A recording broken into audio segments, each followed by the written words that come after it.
Let's lift your day with these positive vibes. So come on and join the fun now. Subscribe, don't miss a thing on Glory Fee Vibes. Hey there, welcome to Glory Fee Vibes. Let's lift your day with these positive vibes. So come on and join the fun now. Subscribe, yeah, subscribe to Glory Fee Vibes. Hello, good morning. My name is Glory Fe. For today's video, maghihiwa ako ng gulay. Pechay. Yan ang aming partner sa aming fried galunggong. Fried fish. Start na tayong maghiwa. Tanggalin lang natin itong dulo. Inuna ko yung gulay, hiwain para mabilis.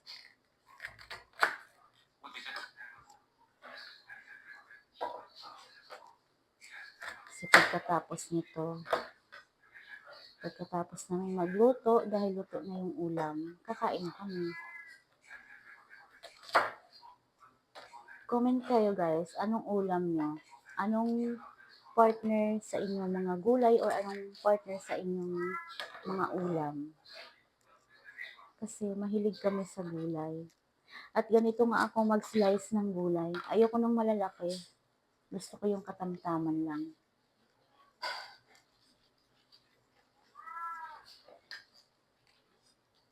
Mapapalaban ako dito. Ang laki naman ito. Tatanggalin ko yung dulo. Nag-iingay na naman guys yung pusa ko. Papansin na naman siya.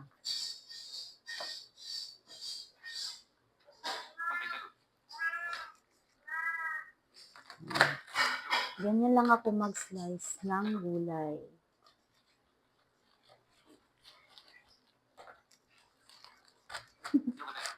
Hindi yan mahihiwa yung kamay ko kasi may line. Nilalagyan ko yan ng line.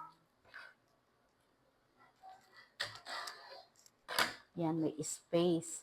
Para hindi ka mahiwa. Hindi ba mabilis?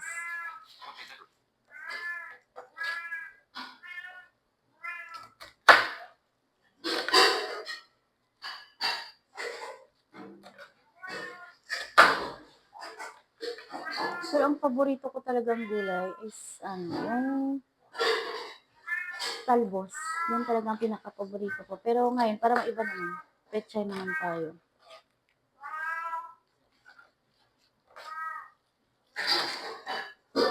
Yan.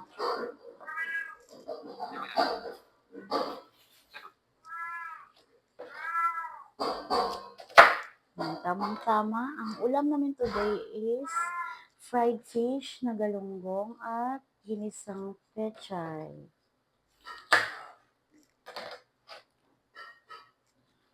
Mabilis lang tong isang to dahil ang nipis lang. Ang mahal talaga ngayon ng bilihin. Ito, gulay na to. Nasa, magkano na to? 40 pesos. Ilang piraso lang. Tipid na nga to eh. Galunggong tsaka yung yung gulay. Tsaka hanggang hapunan na to guys. Ganyan kami ka-budget. Kasi nga, sa mahal at taas ng bilihin.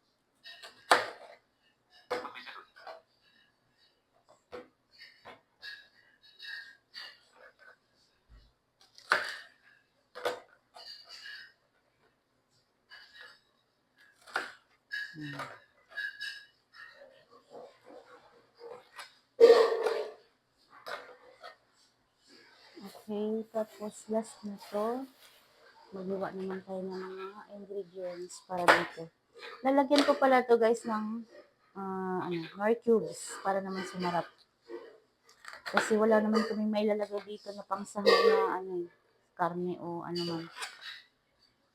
Sapat na ang nor cubes para budget lang.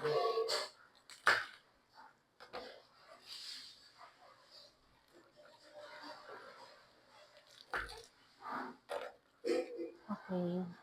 Alam niyo parang marami 'pag ano, tingnan niyo, para siyang marami pagka ginayat niyo, pero 'pag naluto 'to, halos wala pa sa half 'pag ito ay naluto na. Wala pa sa half nitong lagayan, kaunti lang talaga siya. So ayun na nga, mag-slice na tayo dito ng sibuyas ulit. Makikipaglaban na naman tayo sa sibuyas ngayon, guys.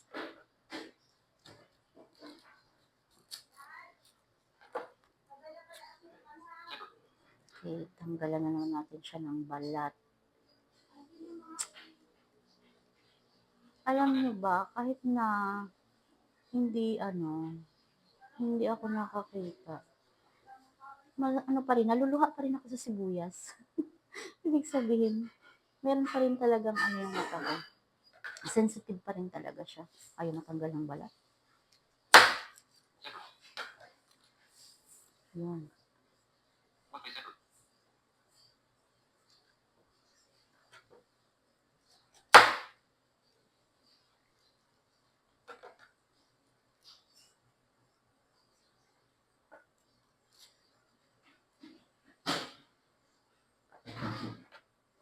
Isang slice pa. Sana kita sa video yung pag-slice ko kasi ang baba ng pinaglagyan ko nitong chopping board.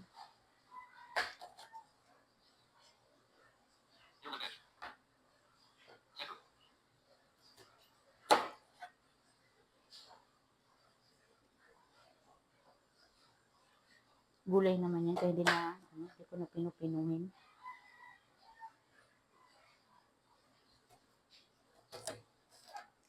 Gusto ko lang maliliit ang sibuyas pagka ang niluto ko ay adobo, ganyan. Pero ito ngayon kasi, parang trip ko lang siya na tama lang yung hiwa.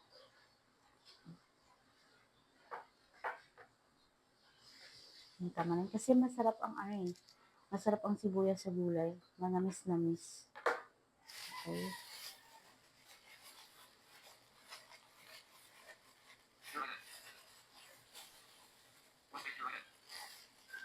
Okay. Lalagyan ko naman yan ng bawang, pero kasi slice na ata yung bawang. Tinurog na ata ng asawa ko yung bawang. Okay naman, so iayos ko na to. Na ilalagay ko na yung bawang. Ito na yung step 1 natin. Tumatalpik talaga yung tubig. Matubig kasi yung matubig yung bawang.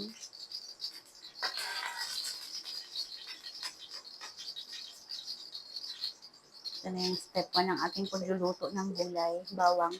So, kanina pala guys, kasi sabi ko wala akong mayahalo.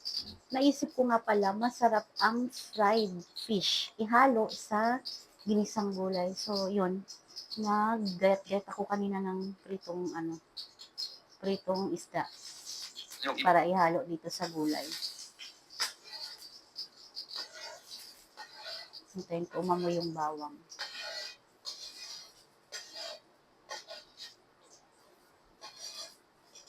Kasi masarap sa gulay yung mabango na yung bawang.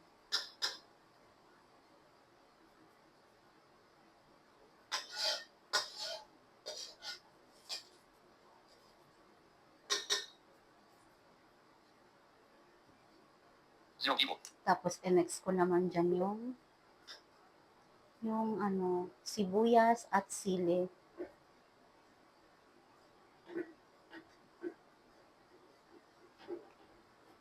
Hanapin kung ano na yun.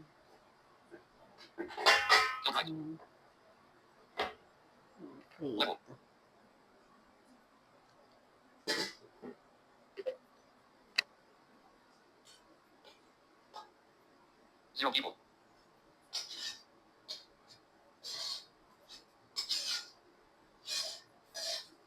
Yan, mabango na yung bawang.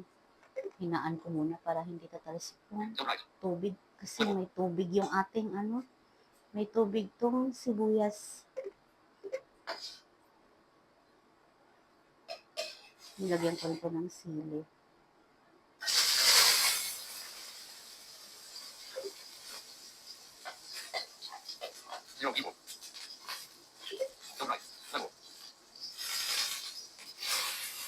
Ganun talaga guys. Makikipaglaban tayo. Bago tayo makakain ng masarap, kailangan mo ng masaktan.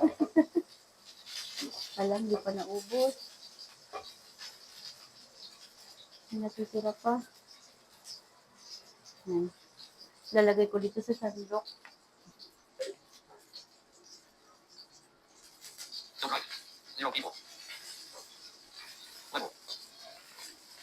Laban lang.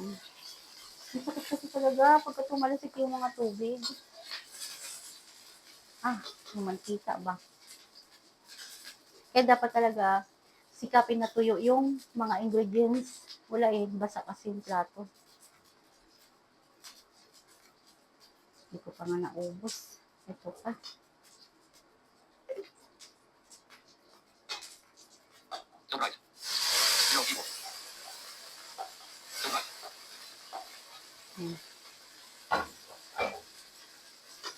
Okay. Buksan natin yung apoy para mabilis.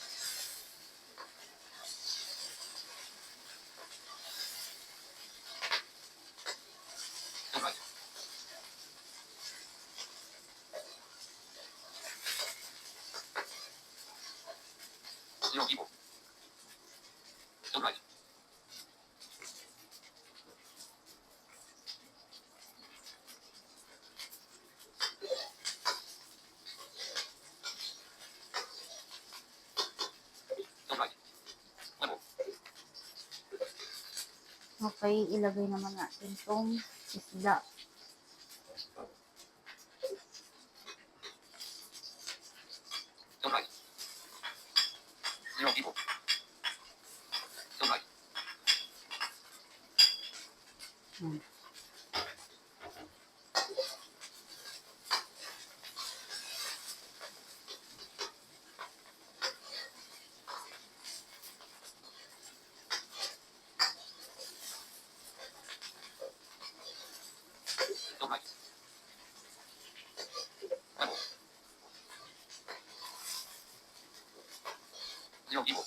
Nalagay na natin. Okay. Nalagyan natin itong gulay. Hinaan ko muna kasi baka matutong yung ating prito. Ay, yung ating mga sinilagay. So, ito na. Nalagay natin itong gulay.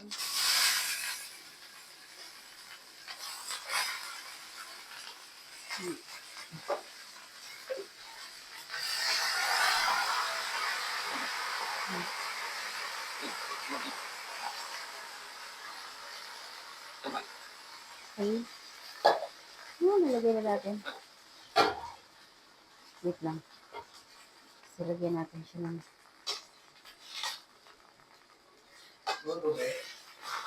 Ako na. Sige, pahingi. Ilang baso? Ikaw na bahala. Isa lang. Para hindi masyadong masabaw. Kasi matubig na rin itong gulay.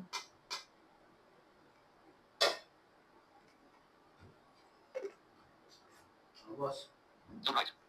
Akin na. Ayan, lagyan natin ng tubig. Na yung step 3. Oo. Wait lang, relax ka lang dyan, boss.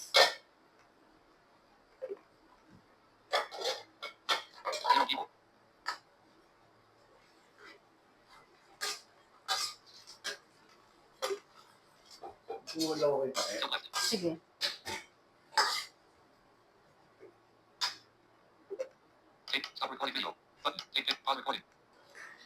Okay, next, maglagay tayo dito ng paminta. Ayan. Maglagay tayo ng paminta dyan.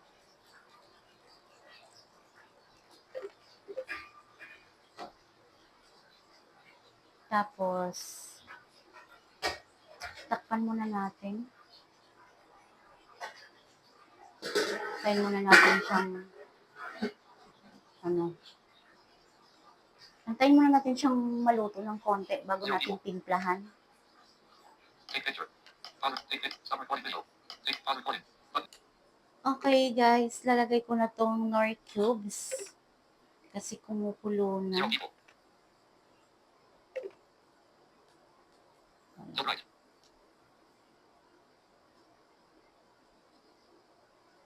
Mhm. Ang init. Teka nga, tansyahin muna natin para ma-shoot.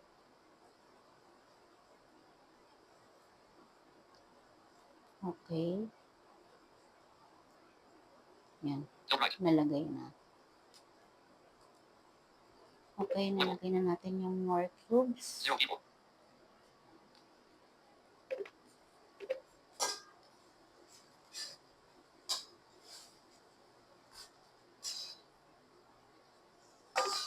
Yan, halo-haloin na natin.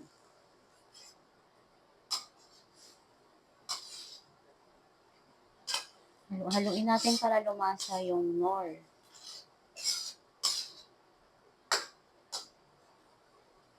Sarap nito, natatakam ako. Mabango na. Mabango na siya agad. Okay.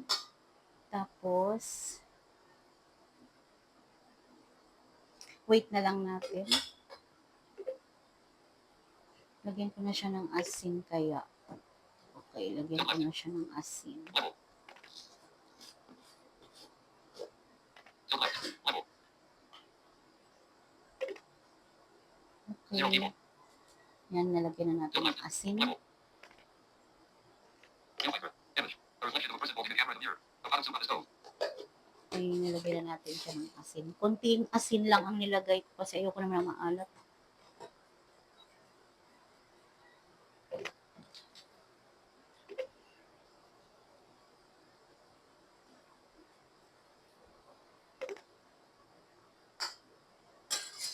Tilt left. 0 people. Tilt left.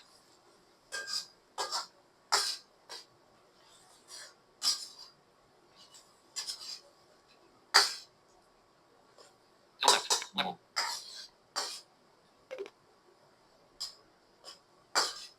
Tilt Okay, left. malapit na yan. Wait na lang natin ng konti. Babalik ko na yung takip. Tilt right. Level. 0 people. Ayun, ang ingay. Yan, takpan ko muna siya para wait na lang natin na maluto. Ito na, luto na yung gulay. Yan. Luto na yung gulay na niluto ko kanina. Tapos, ito naman yung sausawan namin. Tapos, ayan yung isda. Yung fried fish, galunggong. Kanina, kumakain na talaga kami. Kaso hindi pala na-on yung camera. Kaya hindi namin na-video. Natikman na namin yung gulay. Nasa kalagitnaan ng pagkain na hindi namin naka-on yung camera. Kaya papakita ko sa inyo na tinitikman ko yung luto kong gulay.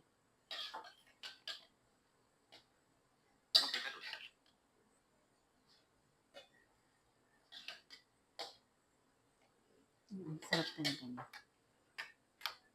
Yung pritong isda, medyo parang may konting tutong lang. Pero di naman siya mapait.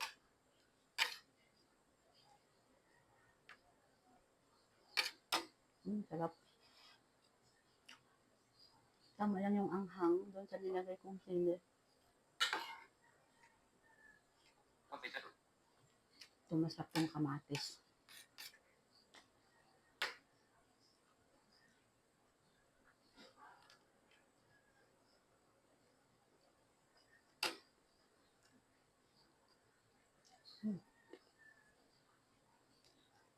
Sarap nga nung kamatis na nakababad sa sili. Na may toyo.